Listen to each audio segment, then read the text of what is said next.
Yep, we'll make sure the record button is pressed this time. Can I take a quick picture for the chamber, please, still to help us get the venue. Look up here, please, just for a second. Thank you.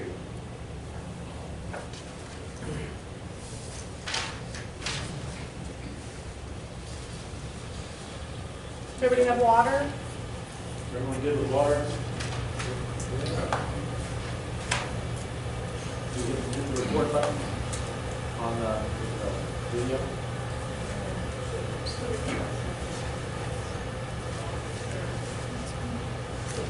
Did somebody get silent their phone? Oh, okay.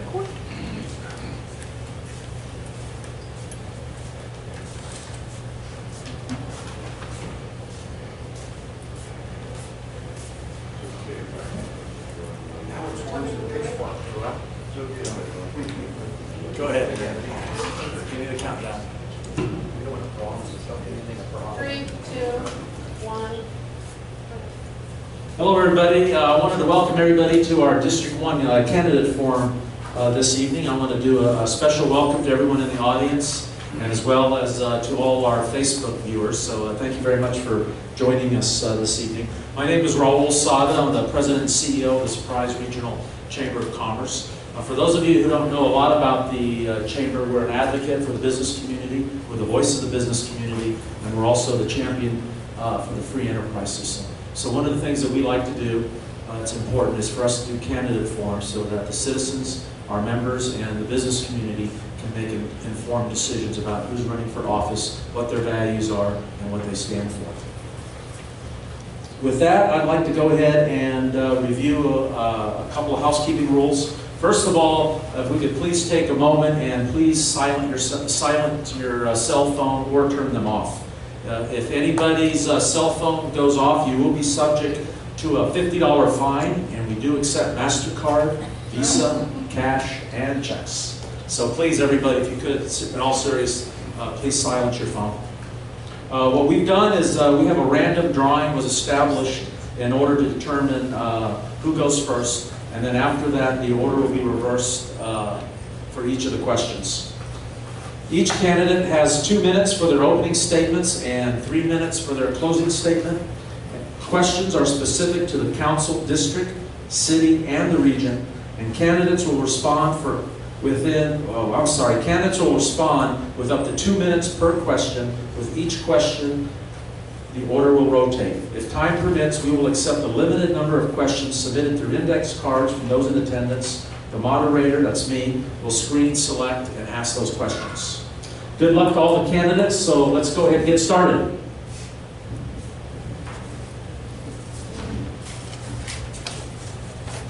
Good evening. Hold on one second, Ray. Yes, yes, Ray, you will lead with opening comment, opening statement. Good evening. Good evening. My name is Raymond, running for City Council District 1 here in Surprise. First of all, I want to thank my wife, Rebecca. Thank you for, I wouldn't be up here if it wasn't for your love and support and your prayers, so thank you. Also, I thank the Chamber for hosting this event. Chamber, for a long time, has hosted these events, and it is a great organization helping the business community in the Northwest Valley. I moved to Surprise in 1995, and at that time, the reason I moved out here was because housing was more affordable than it was in the rest of the valley. At that time, I worked at Home Depot, and when the Home Depot out here in Surprise opened up shortly after, I became the receiving manager there. I was receiving manager at that Home Depot until I opened my insurance agency in 2001 at El Mirage and Bell Road. And during that time, I've been able to network and meet a lot of other business owners in the Surprise area. And in 2002, I joined the Northwest Chamber of Commerce, which eventually became the Surprise Regional Chamber of Commerce. Over the last 6 years, I have been a part of the Government Affairs Committee with the Surprise Regional Chamber of Commerce. In the last 3 years, I was the chairperson for that committee. And during that time, I've been able to develop a lot of relationship with our elected officials. My wife and I, we are associate pastors at a church, local church right over here. which is Church for the Nations here in Surprise. Last year, I was also member of the year for the Surprise Regional Chamber of Commerce. And thank you very much. Jim? Are we on? Very good. My name tag, folks, it says James. That's my given name. I grew up as Jimmy or Jim. The only reason I ever knew my name was James was once in a while my mother would, James Lee, get in here. I'm like, who's she talking about? Well, it was me. So I've learned that. I am running for District 1 in Surprise. I moved here in 2015, but I've had extensive experience in the state. I went to high school out here, our military family background. Went to high school for a year at Carl Hayden, which was kind of a rough area. After that, I was served in the Army at Fort Huachuca. After I got out of the Army, I went back up to the Phoenix area and worked for a while. Then I had a good job opportunity, which moved me to Dallas, where I met my wife Donna, and we've been married for 40 years. We retired in 2015, and I had been bringing her out here for years, and she fell in love with the state, as I already had. So we moved out here and chose Surprise as our residence of choice. I've had 16 years experience on the town council back in Texas, along with another 4 on boards and commissions. So I've been exposed to the political arena for about 20 years. Enjoy it. I love what I've done back there. Looking forward to serving the residents out here. My background is basically in banking and finance. I've spent 45 years in banking, credit, and finance. The last 38 as a Southern Division credit manager for Colonial Steel. I will get into some other details later, but I appreciate the turnout, the opportunity to speak to you folks, and hope that you'll all get out and get your neighbors out to vote. Roland? Good evening, everyone. First, I want to thank the Surprise Regional Chamber of Commerce for hosting this event. It's a good chance for the residents to get to know the candidates. It gives them a little education on what we stand for on different issues. For those of you who don't know me, my name is Roland Jr., and I'm running for re-election for the Surprise City Council. I've been on the council there for almost 5 years.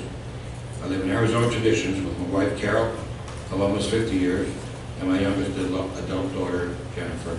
We have 2 adult sons who live in Illinois and Florida, married with children, and another adult daughter who lives in Gilbert. Carol and I have 7 grandchildren. We came to Surprise 10 years ago from California, where I worked for Hughes Aircraft Company for 35 years. I have an AA degree in business with a minor in pre-law. I also have a BA degree in management with a minor in marketing. I was elected to the Arizona Traditions Board of Directors shortly after arriving in Surprise, serving as Vice President the last year I served on the board. I'm running for a second term for the City Council because there are many things still to do for the residents of District 1 and the City of Surprise. Some of the things I've been able to do is developing Surprise Farms Park, working closely with the late Mark Coronado, putting in Surprise first skate park, splash pad in that park, playground equipment for the kids, shade structures, bathrooms, etc. I remember when I took office in January 2014, that area was just a grass field. Some other things I've been able to do with the help of the great people who work for the City of Surprise is take down the ugly green fence in Surprise Farms 3, pave Joe Max Road, add almost 10 acres of open play at Dick McComb City Park, just to name a few. I'm a big supporter of commercial development and increased businesses so we can have a substantial community and also have jobs for residents, but I have to go out of Surprise. I'm sure my constituent would rather. You want to just wrap up that sentence there, Ray, and we'll Okay.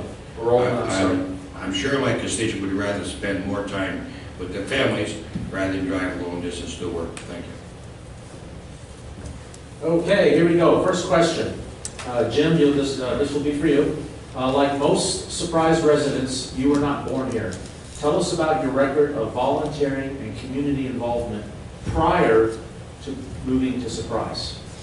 Thank you. Yeah, I was born and raised in Ohio, so Midwest. We were a military family. We moved around. And like I said, I had a job opportunity when I left Arizona and went to Dallas. Met my wife, 40 years. We retired. We ran a business back there, an antique business. She was a designer. We imported European antiques from all over Europe. And that was successful up until it crashed in 08, 09. So I've served on airport advisory boards, numerous boards and commissions, 16 consecutive years on town council back in North Texas. I've seen what needs to be done. I've got the ability to do it. I love what I'm doing. And I've got the financial background that enables me to do the best job I can possibly do. Thank you. Roland.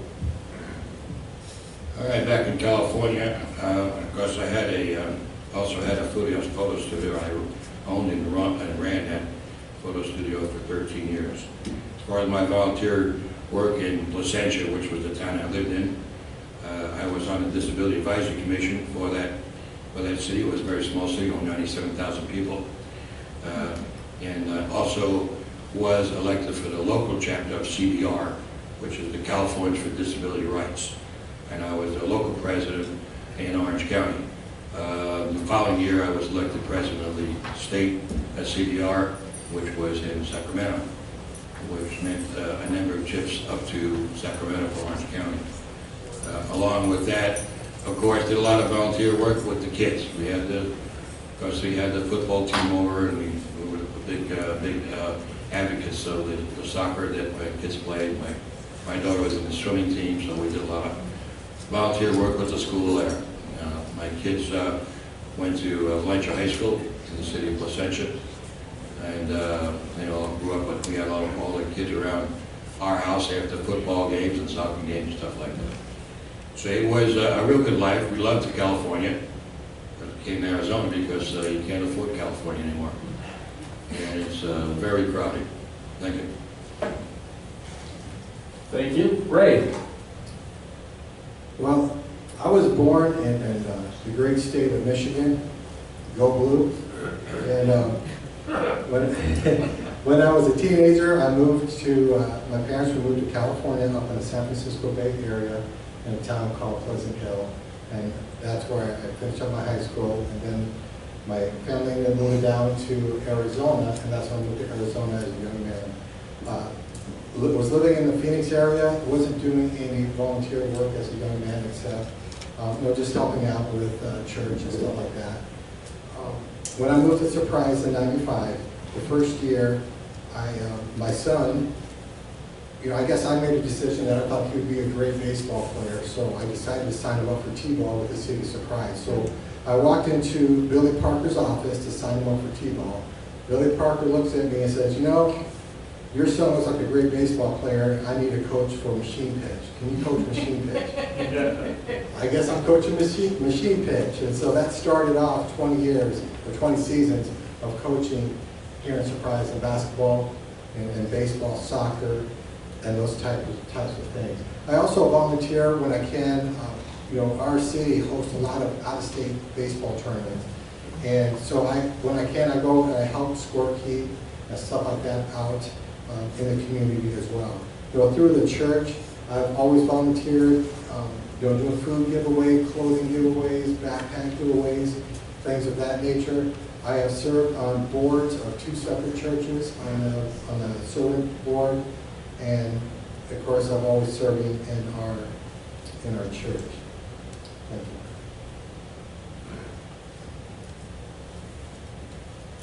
you. Okay, this question will be first directed to Roland. Municipal elections in Surprise are officially nonpartisan. What are your core values, and how will they direct your policy making? Well, my values being on the council is first and foremost transparency. And I always keep my constituents informed of what's happening. I believe believe that the public, particularly my constituents, has a right to know what the council is doing, not only with their money, but what's happening around the city. I like to make everyone aware of what's happening, except of course some things we can't talk about, which are council executive sessions. And when we get things going, it's usually to let the residents know. And I believe that once a councilman stops returning phone calls or doesn't answer emails, they soon lose their credibility with the residents, with the constituents. So I pride myself in getting back to those constituents that email or call me. My phone number is on my business cards, which my wife has not forgiven me for yet. But I really feel if a resident goes out of their way to vote for me, if they have a problem, they should be able to get a hold of me. And believe me, they do. I try and be upfront, and sometimes I get in trouble because I say what I mean and I mean what I say. At least my wife says that's why I get in trouble all the time. But that's about all. Thank you. Ray. Yeah, this is a great question. You know, going out into the neighborhood and getting signatures from the residents, they look at you and the first thing they ask you is, are you Republican or Democrat? And you have to explain to them, well, it's a nonpartisan. But people actually want to know. They want to know where you stand at. But the principles I believe in limited government. I believe the government should stay out of our way as much as possible and not put burdensome regulations upon citizens or upon businesses. I believe in the city government having financial responsibility. We need to make sure that we are spending the money correctly and not spending it on frivolous stuff. I believe we need to keep our taxes low.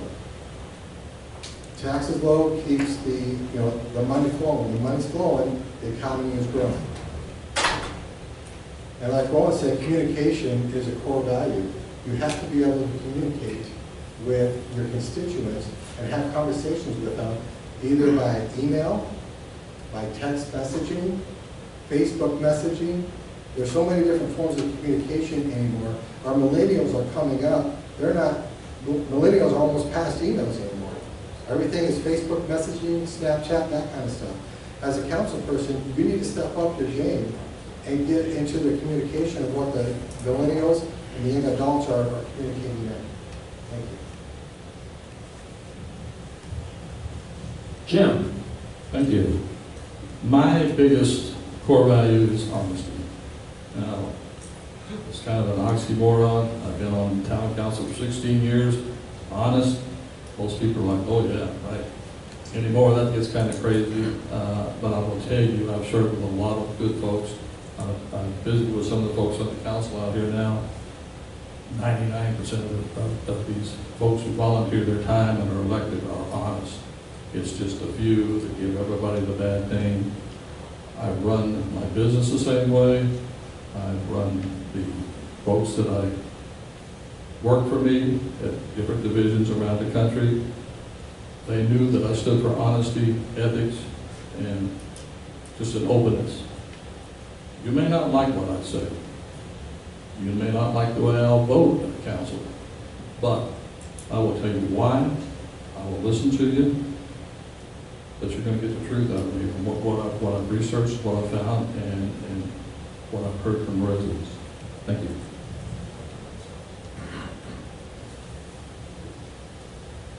District 1 is unique because the north and west portion are in the Natterburg School District. As the Surprise planning area develops, all schools will be Natterburg schools. What extra effort will you make to knit them into the fabric of Surprise? Ray. I think a lot of residents don't realize that we have Natterburg in the northwest part of Surprise. You know, when they think of school and Surprise, they always think of Dysart. But school schooling is important. Having good quality students is important for our city and of course, District 1. But good schooling starts at the home.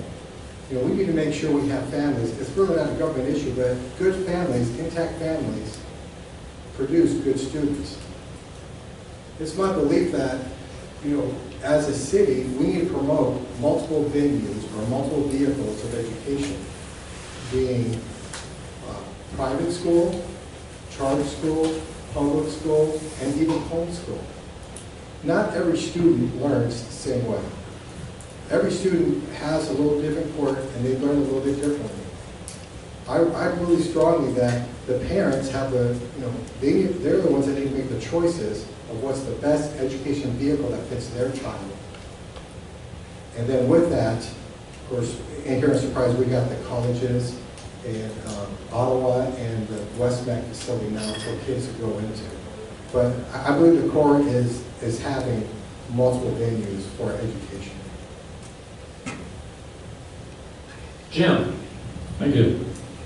Well, I've had some experience working, like where I live back in Texas, we actually paid taxes on 3 different school districts at one point in time. 2 of them unified after that, so I was still paying multiple taxes.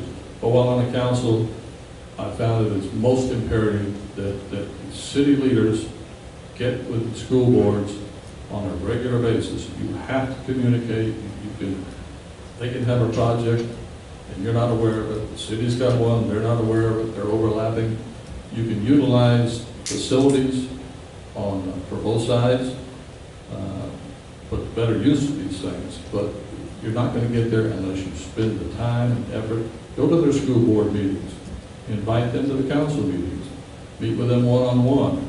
Take 2 or 3 council members, as long as you don't have a quorum, you can go meet with 2 or 3 of their folks, but you have to stay invested and involved with the school districts because it benefits everybody. Roland? Well, we have, as Mr. Grimm said, we have an Annenberg School District up in the northwest part of my district. I've been to that school many times. And with that area developing very rapidly like it is growing, there'll be more and more attendance needed in those schools up there. Very important. A lot of people don't even know that we have another district besides Dysart. But communication with the school is very important. We on the council, we have a liaison that works with the school. We just got a new a director for the Dysart School District. Gail Plechnik has finally retired. And I've visited him already. A good guy, good education, and he'll do a great job with Dysart. In addition to the Dysart schools we have, of course, what's very important is now our new university, Ottawa University. It's a fantastic university. The city has tried really hard to get a good school in there. In fact, it was my first year on the council. We started looking for a school that had a good reputation and that will mean something for the students. And of course, we have West Mac. Not everyone that goes to high school wants to go to college or needs to go to college, and we have a shortage right now because of the booming of business we're doing, especially building houses, with carpenters, electricians, and so forth. And our new West Mac facility on Grand Avenue has got a lot of students there. I recently went to the graduation last month, and those young folks are really happy to learn a trade to go out and work. And it's less of a toil for them going to a university. And of course, the education bill you're having to leave is a lot less than if you had a big bill to pay off when you went to a university. So there's a lot of different facets of education. It doesn't mean that everyone has to go to university. It doesn't mean everybody has to get a degree. Thank you.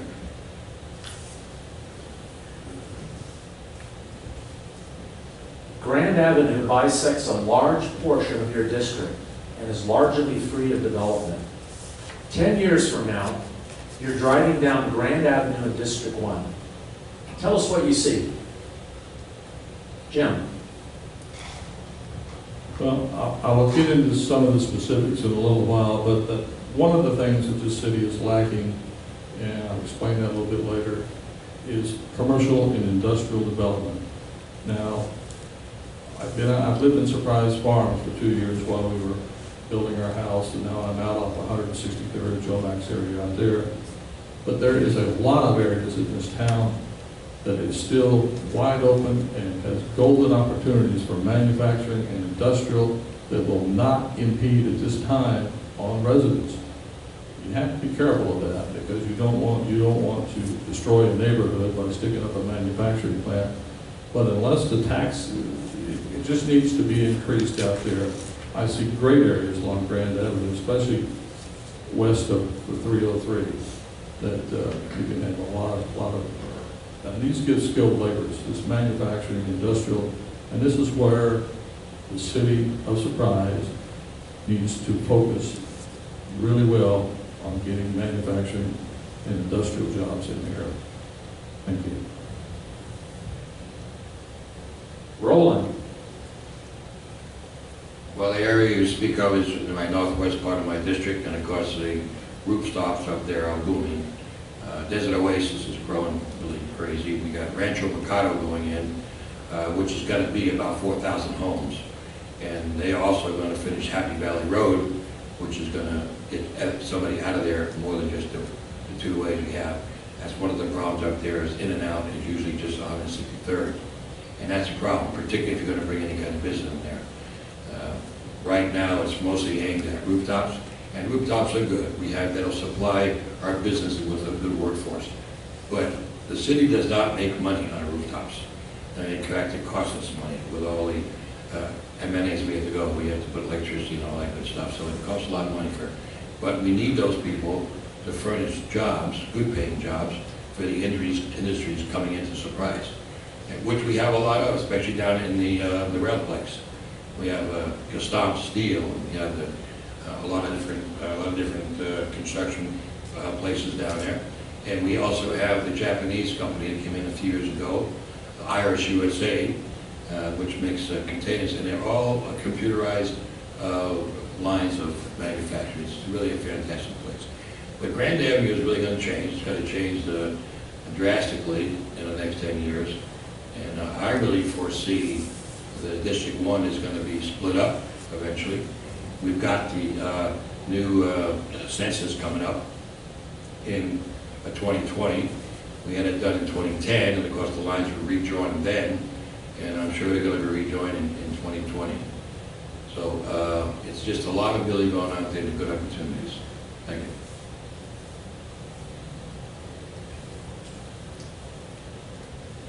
Grand Avenue.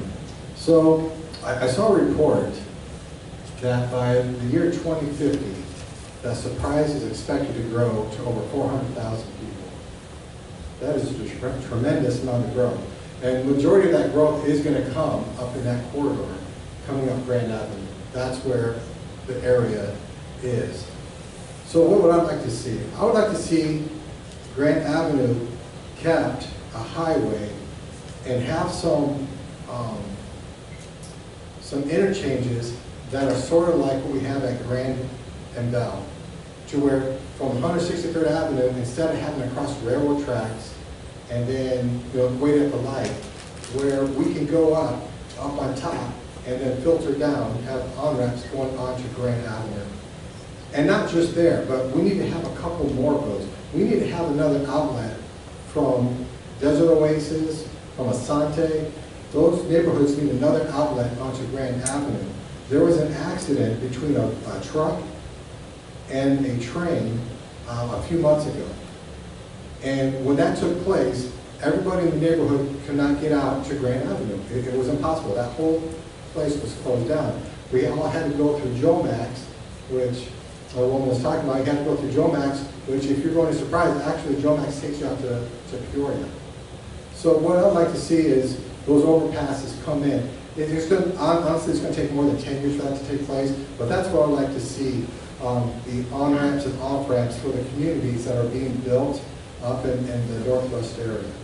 And one other item with that is 163rd Avenue right now is just a 2-lane road going up to Joe Max. There's a little section that's 3 lanes on one side, but it's a 2-lane road. Right now, it'll suffice, but we have so much construction going on up there that it's going to be jammed up here pretty quick. And that extension or that construction for that road should have been on that ballot back in November, and it wasn't, and it should have been. Thank you.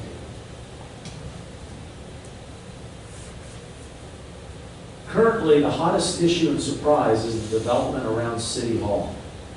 A new constituent calls you to ask you, what the heck's going on? How would you respond? Roland. Well, it's certainly been a sore spot in City Surprise. With the lack of development around our City Hall, it's really too bad.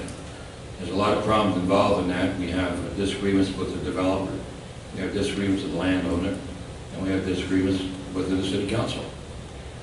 We had a great project there about a year ago, 4 years, called Madigan Homes. You know, I thought it was a great project, so did a number of council members. And Mattamy is a very well-known and very good Canadian builder of homes, very high quality. And not only single-family homes are going to go in there, they're also going to have some connected houses and what they call patio homes. And they did spend over $1 million trying to advertise that and get feedback from the community. Did a lot of surveys, and they invested a lot of money. We went up to Mesa, I say we, I say the council, went up to Mesa, looked at their project up there. They had a big project going, and everybody liked it. Very, very nice. They were small homes, millenniums that liked that smaller home, and just close the door and leave and go to their work or whatever.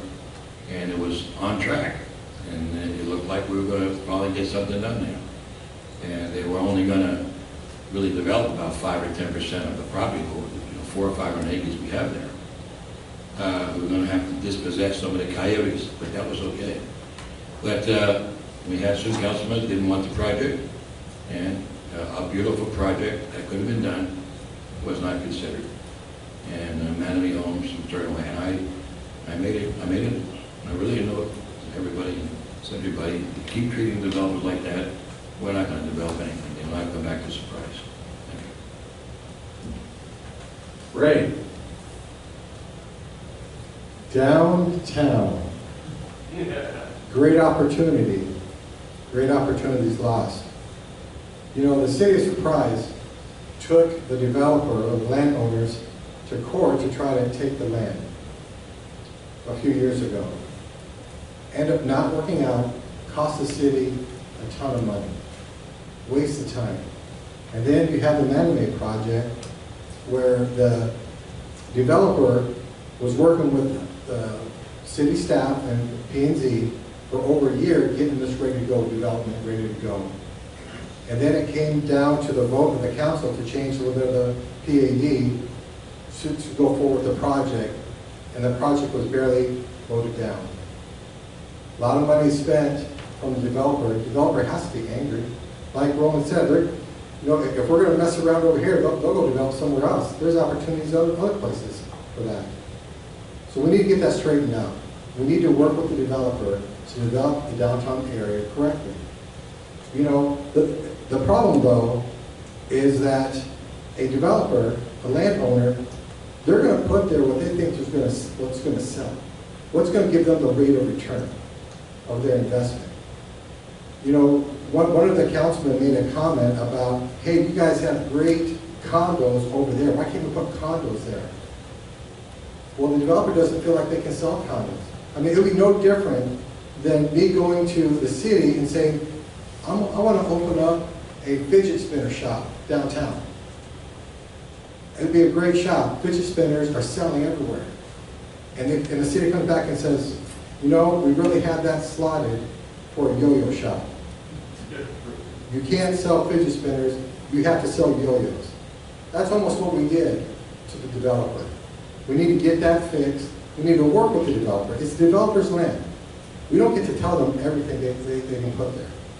Thank you. Jim. Well, not having lived here and I've heard the history and I've talked to folks about this, I have a little better perspective on this. I went through this same thing. We had 800 acres that was going to be our prized commercial area. We had some issues with the landowners and eventually got it all worked out.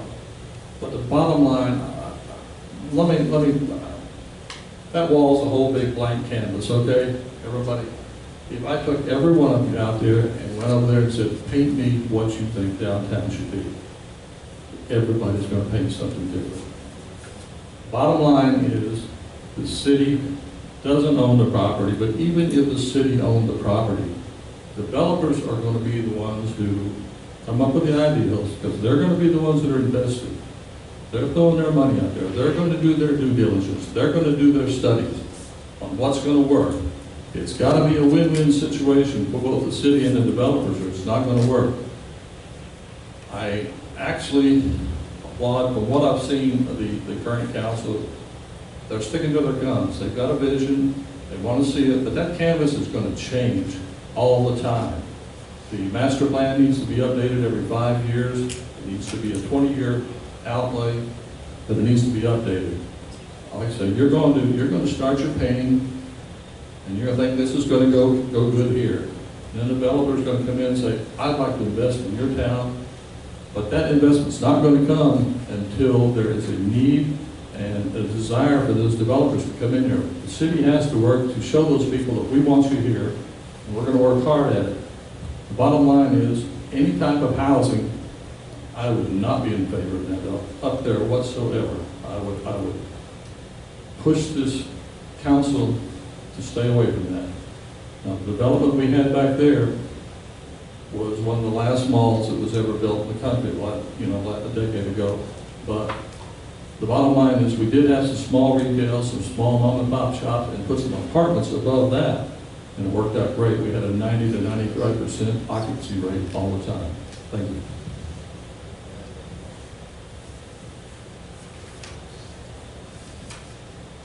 Council members are paid to make tough calls. Currently, we are in the throes of a strong economy.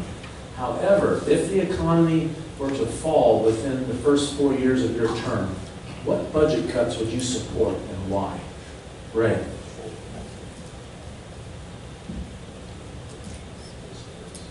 Man, that's a tough question. Where are we going to cut?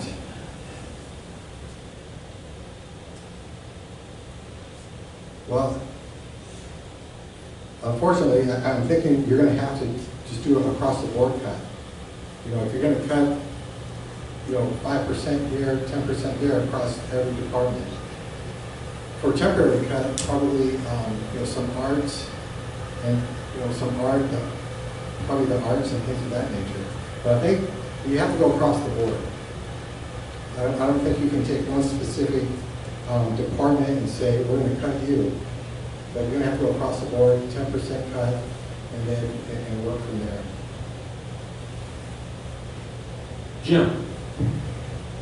Well, like Ray said, that's a tough question, because you're not going to cut council members. You're not going to get that vote. I'm not going to vote that way. But you do have to, and that's why you need some cash reserve. And I don't know the status yet, how many months. Ideally, you have a 6 to 9 month reserve in cash on hand for a city, so that if something like that happens, you're not having to immediately start letting people go. You work to try to get through these issues as best you can. One of the issues that usually gets cut back on is road improvements. I will tell you, Texas had terrible roads compared to Arizona. I love 303, it's tremendous. Now, 163rd, as Ray said, is an issue out there. The long-range plans goes for that going all the way out to 720 Calvary Highway. But that's going to be a joint venture with the county, the state, and everybody else, and I will probably never see that. But you need to maintain the roads. We've done it at work. I was in the steel industry. It gets cycles up and down all the time. You have to go to your department heads and say, I need some cuts. You listen to what they say. They're the hands-on folks that are doing it all day long. They know what employees are not producing as well as this employee over here, so that you just don't say, across the board, we're going to cut 5 people out of this department, or you're going to take a 20% pay raise or pay decrease. So it's not an issue that anybody wants to address. But yes, it's going to happen. It happens. It cycles up and down, and it will happen again. Thank you. Roland. Well, it's a tough decision, that's for sure. But we on the council make tough decisions every week. One thing nice about the City Surprise right now, we have a AAA rating. We have lots of reserves. So what happened with the recession, and that was probably 6, 7, 8 years ago, actually it was just getting better as I took office. The reserve were not so good at that time. This council made sure that we have good reserves. We of course hope there is not a downturn. We're enjoying this bubble once again, but it's not going to go on forever. And cuts are tough. One thing we do not want to cut, would be the last thing we cut, and I think the council is pretty consistent on this, is police and fire. We've got to have our protection. We've got to have our fire department. The first responders, whether you like it or not, gets the money, because we can't have crime running rampant in Surprise. And unfortunately, as the population grows, so does crime. You may remember a couple of years ago, we had 2 old ladies killed in Sun City Grand. It was a tragedy, and it was awful. I will say about our police, though, they kept on the track. They found those 2 scumbags, and they're in prison for the rest of their life right now. Unfortunately, those 2 old ladies didn't see their grandkids anymore. And fire is another very important thing. I had a fire in 1985 in my home, and I lost my whole home in all our contests. After working 30 years to get that. And I don't want to see anybody surprised lose their home because we're short a fire truck. Oh, we don't have the manpower to get you out there. So that would have to be the last thing we cut. But if I have to make some cuts, and I'm sorry, this is usually where the cuts go, is recreation, the amenities, which I love because I work very closely with Mark Coronado. We did Surprise Farms Park, did a lot of work there, put in the first skate park in Surprise, and so that amenities and parks and park services, one of the next things to go, and a lot of people aren't going to like my next answer, but artwork, all this stuff we like. People like artwork, I like sculptures, they like to have a little culture. My wife tries to give me culture all the time. I'm choking on it, but I'm taking it. Thank you. The city is guided by a series of visioning documents: a Parks Master Plan, the Tourism Strategic Plan, and most recently, an Arts Master Plan. Talk about how these plans can come together in the city as a whole. Jim. Well, those are absolutely needed if you're going to have a well-balanced city and keep people coming here. Surprise is at the present time not a destination city for everybody, and that's going to come down the road if you develop the town center as it is. But you can improve on these other areas. I don't know how many people, and the folks that I've known since I've been out here 3 years, they go somewhere else for their entertainment. They go somewhere else to eat at a better restaurant. Your arts and your performing arts and that type of stuff, you can start bringing some folks back into that.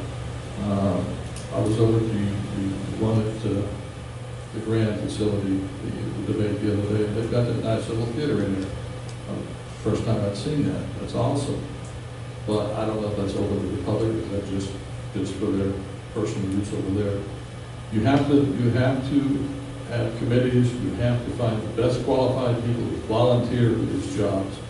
Council doesn't have time to do all that stuff.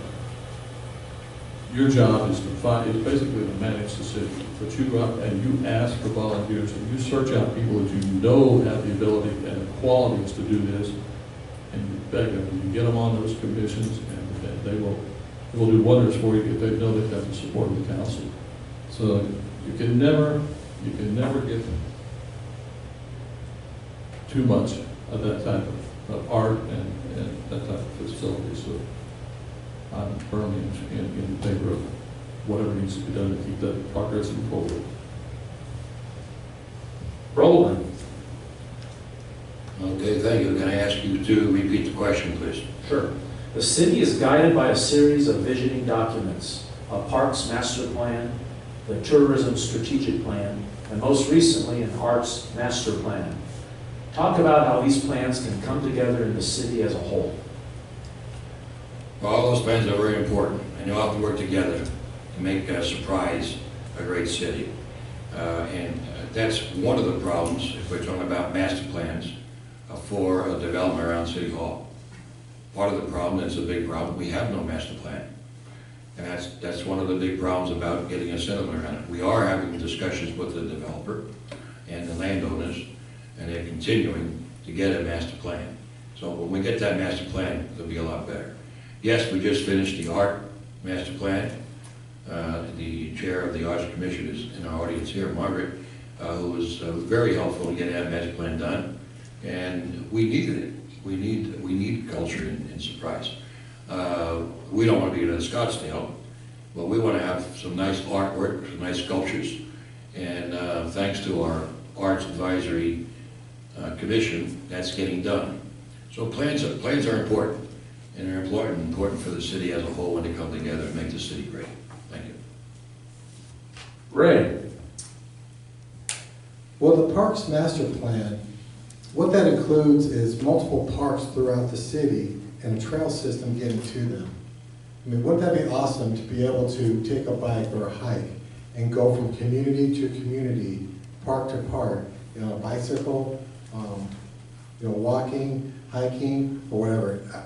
I'm excited to see that take place.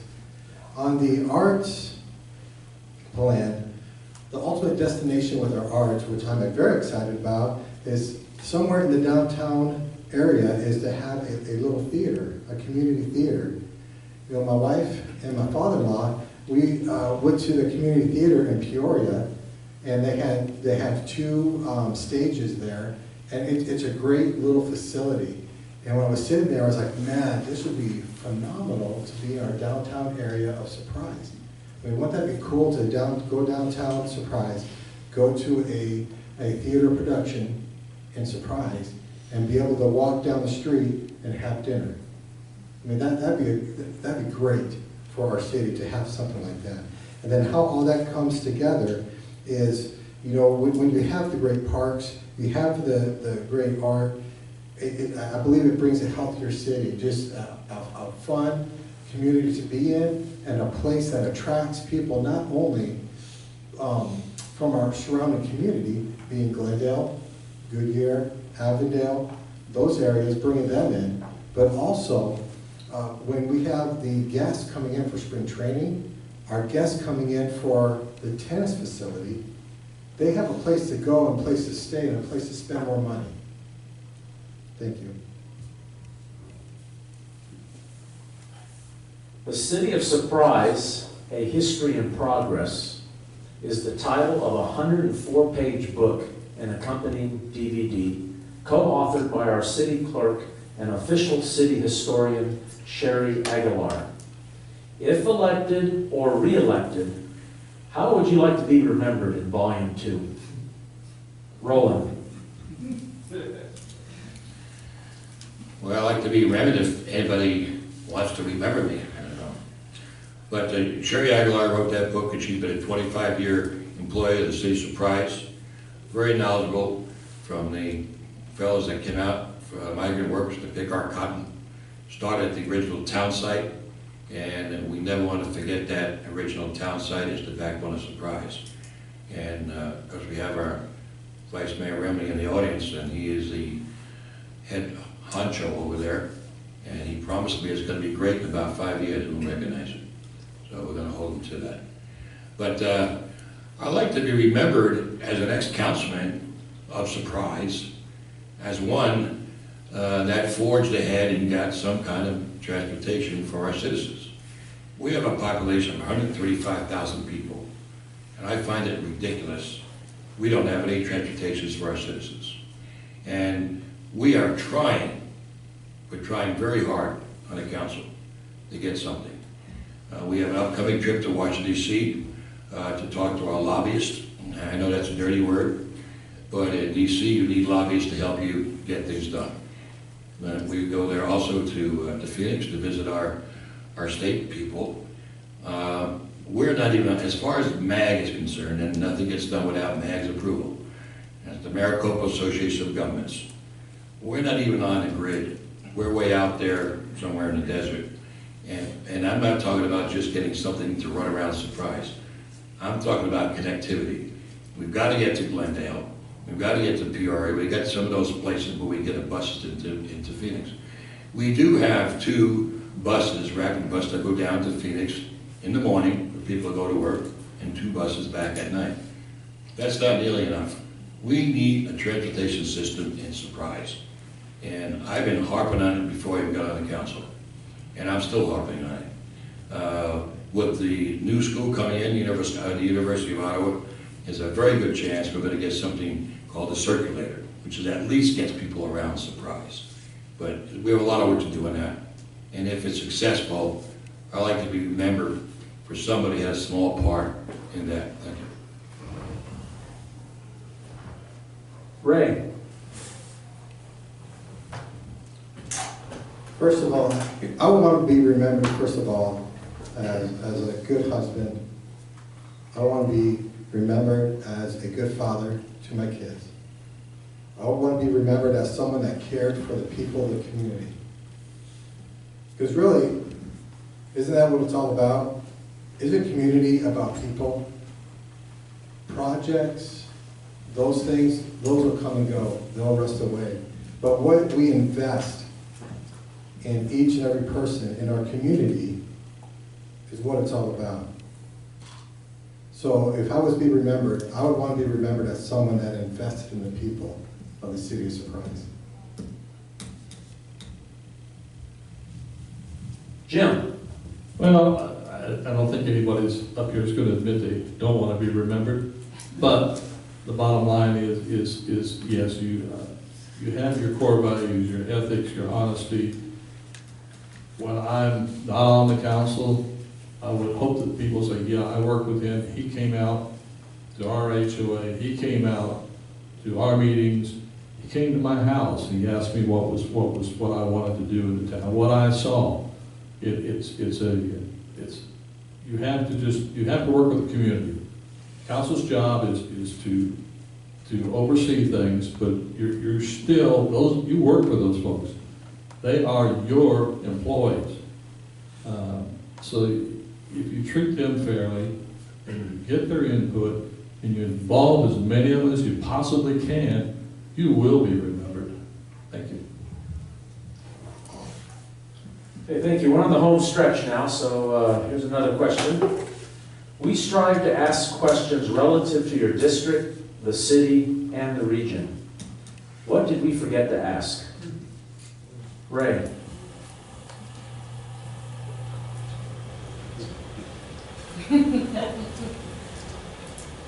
Well, one thing that I believe that, Roland kind of talked about it, but transportation.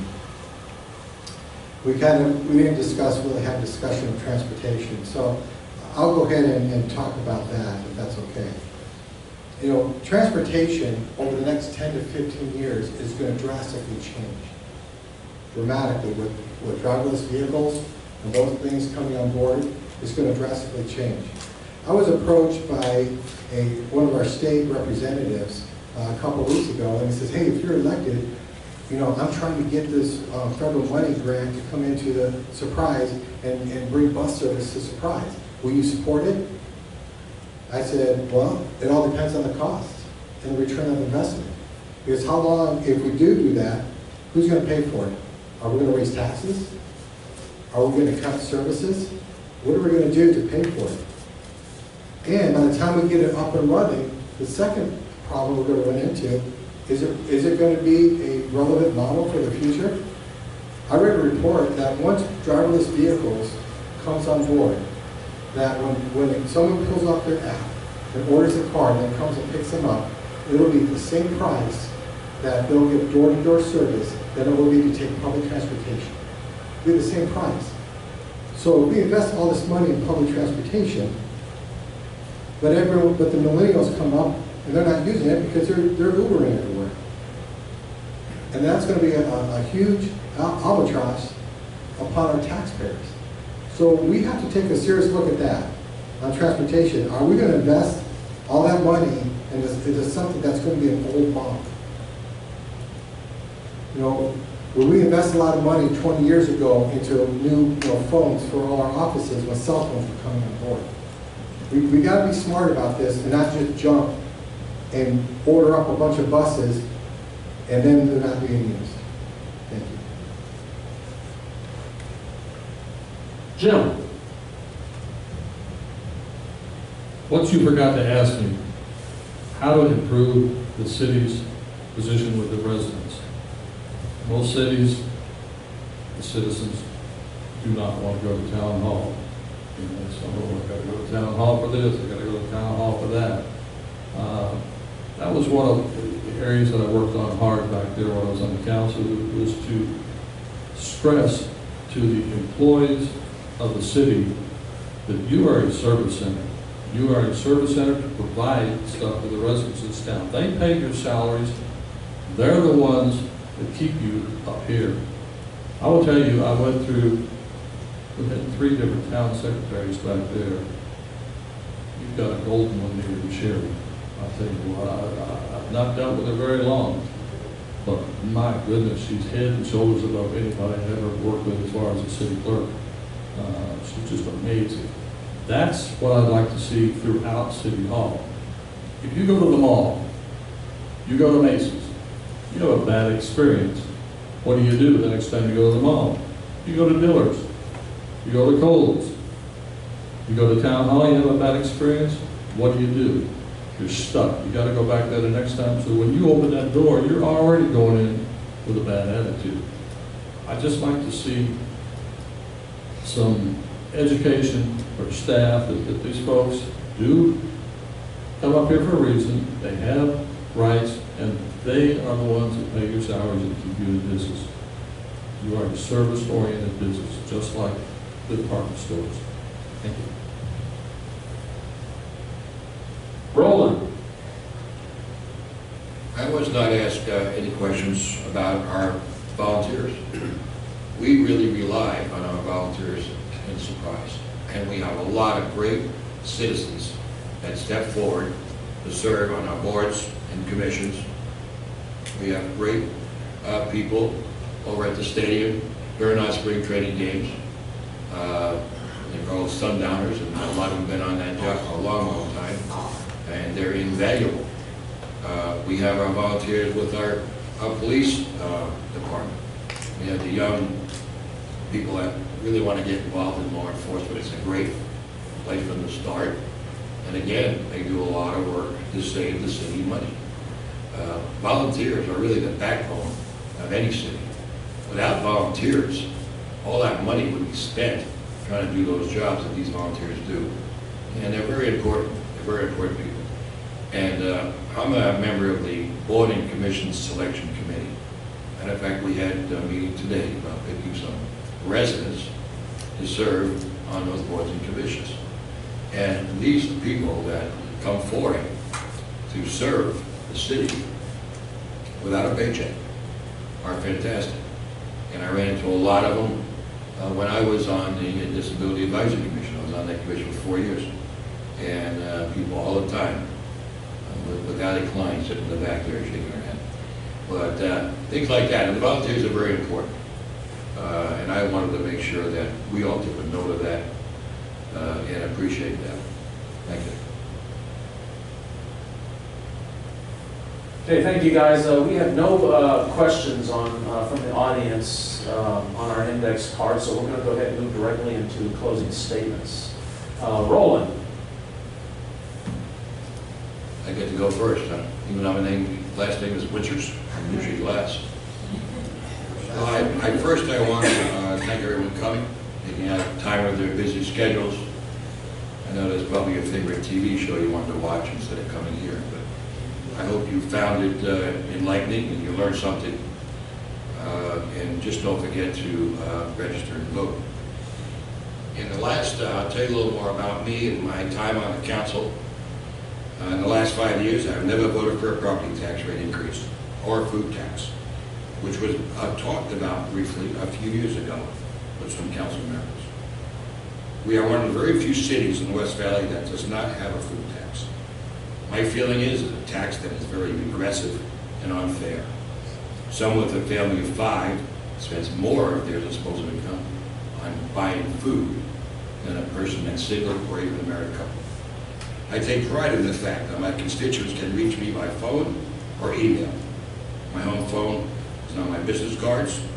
A number of folks come and see me at my monthly meetings on the second Friday evening of the month at the community stand in Arizona Traditions. Even Andy Seabach has been known to go there. I am also I'm also on the following committees: 5 years in the Board and Commission Selection Committee, 4 years as chair. I'm on the Grants Committee.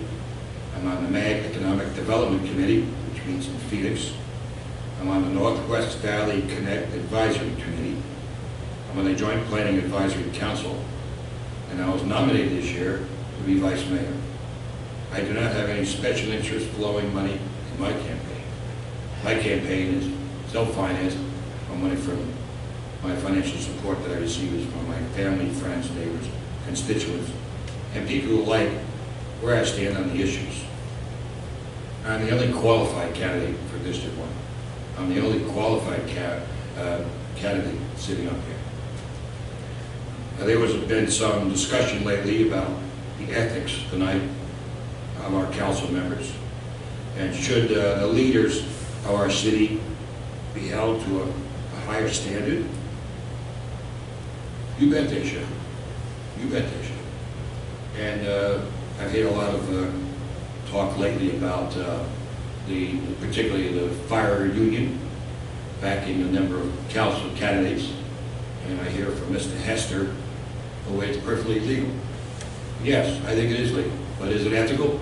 I don't think so.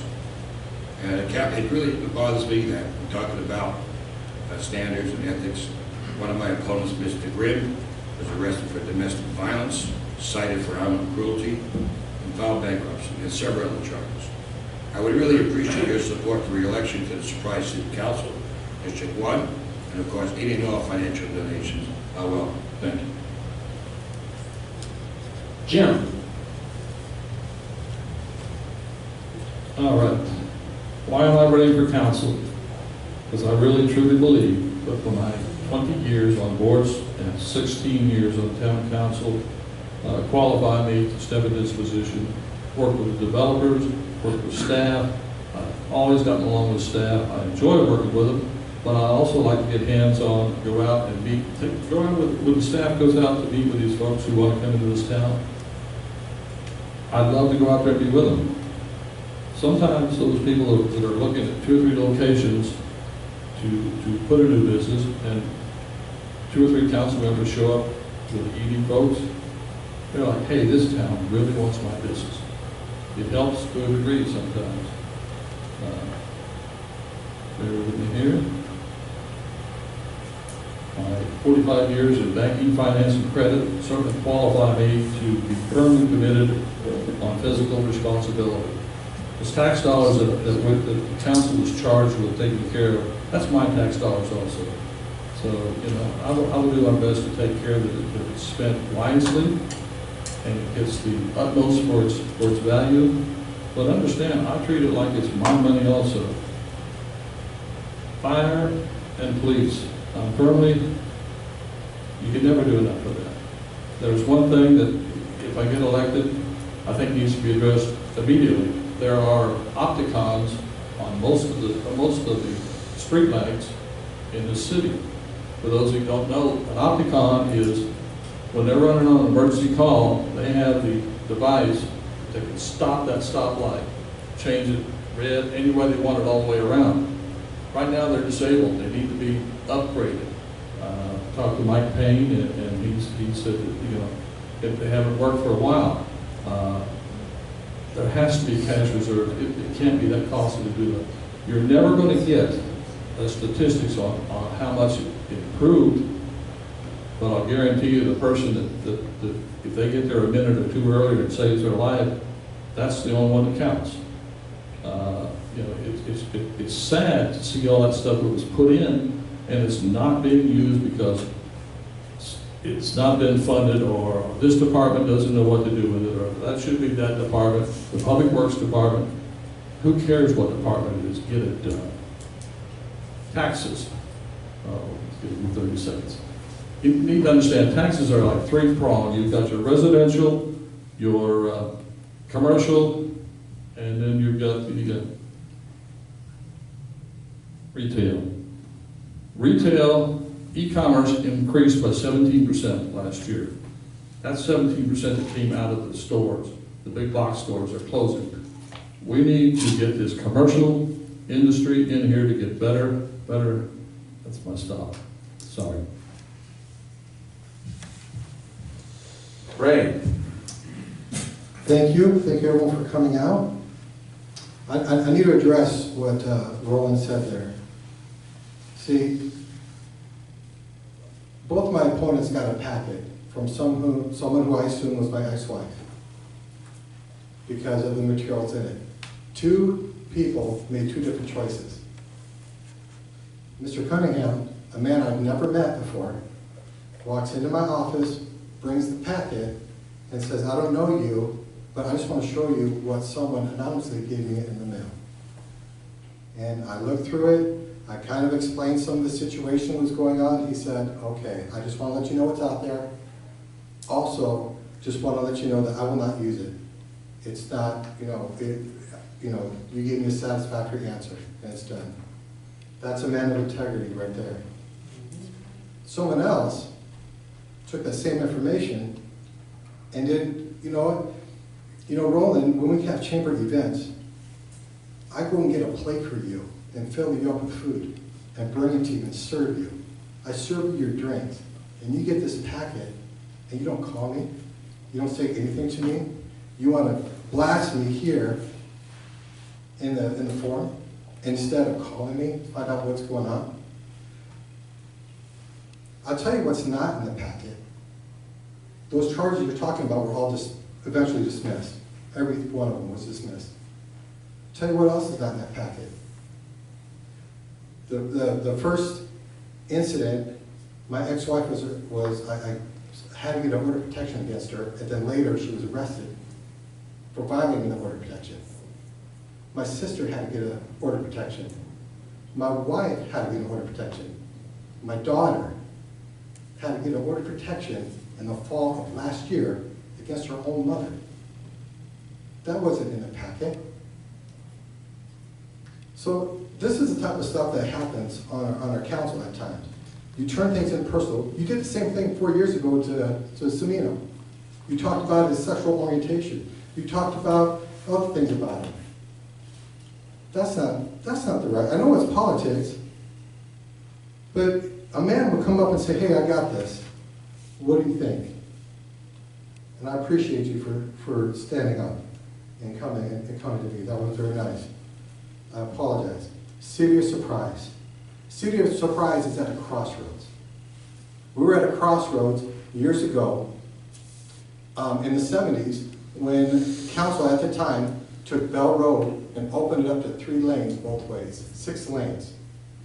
Big dreams at that time for the city. City of Surprise was at a crossroads in the late 90s, early 2000s to bring the spring training facility here, bring the world-class tennis facility here. And we're at a crossroads again for this downtown area. If we do this downtown area right, and do it right with the developer, that'll make Surprise the jewel of the valley. Thank you.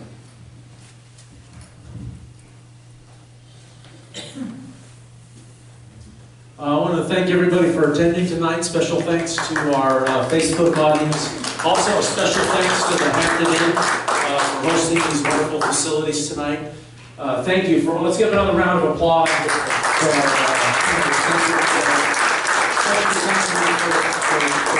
time and the commitment for public service. So we definitely appreciate that.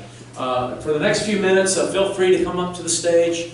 Introduce yourself to the candidates, ask them some other questions, and we do want to leave some time for you guys to discuss any questions or comments with the media that's here this evening. So again, thank you very much on behalf of the Surprise Regional Chamber of Commerce again. Thank you very much, and go out and vote. Thank you.